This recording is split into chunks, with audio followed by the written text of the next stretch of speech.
Go. Hello, my name is Allie George. The artwork I'm going to be showing you today is located at Crystal Bridges Museum of American Art in Bentonville, Arkansas. You can find it on the Crystal Bridges Trail. It is called A Place Where They Cried, and the artists are Musick and Carr.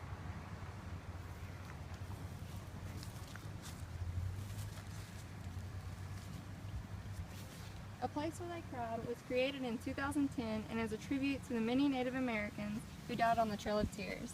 This occurred during the Indian removal of 1837 to 1839, in which Native Americans had to migrate involuntarily.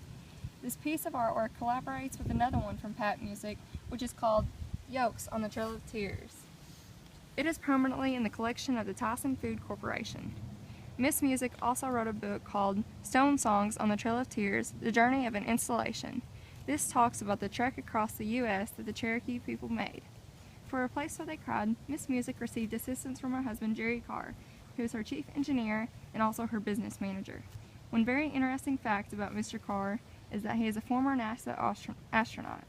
Miss Musick attended Cornell University, where she earned her Master of Arts in Design and also a doctoral degree in philosophy. She is taught at both the University of Arkansas here in Fayetteville and the University of Houston. She has multiple series of artworks, and many of them are 3D sculptures. She has also created many environmental and nature-inspired pieces. Some of her installations in Arkansas include Arkansas bird songs, river, and mesa. The monoliths are human scale and are made of native stone. This is meant to be a strong, emotional, and nostalgic representation of the people who died during the Indian removal. Although the monoliths do not physically depict people, it is recognizable by their size, formation, and the native stone that they are made of. The monoliths are also geometrical in shape because they resemble rectangles. The artwork has many vertical lines extending upward from the ground as well, probably to correlate to the height of people. The form of the stone is 3D, and they can be viewed from any angle. The methodology of A Place Where They Cried seems to be best described as iconology. The interpretation of the artwork is to show the journey of the Native Americans on the Trail of Tears. It is not solely about one person, but a group of people facing these trials together. This is why the artworks consist of the group of human-sized monoliths.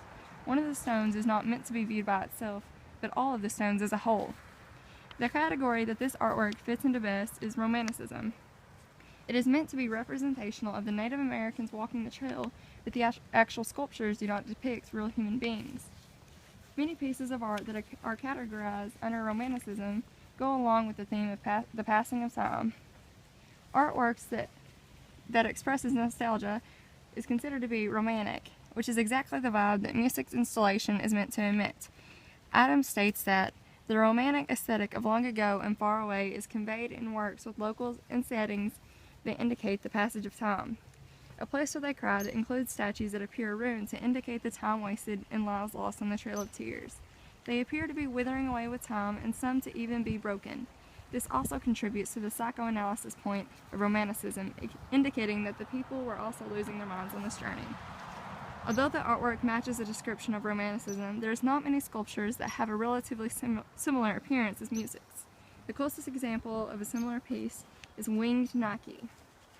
This artwork also has an abstract influence, or belongs to the abstraction category, which could be the reason for the misshaped monoliths.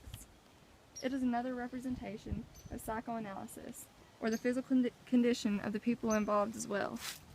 Another category is surrealism. Musick's installation seems similar to Henry Moore's reclining figure in its massive bimorphic form. The reason I chose this artwork is because of the story behind it.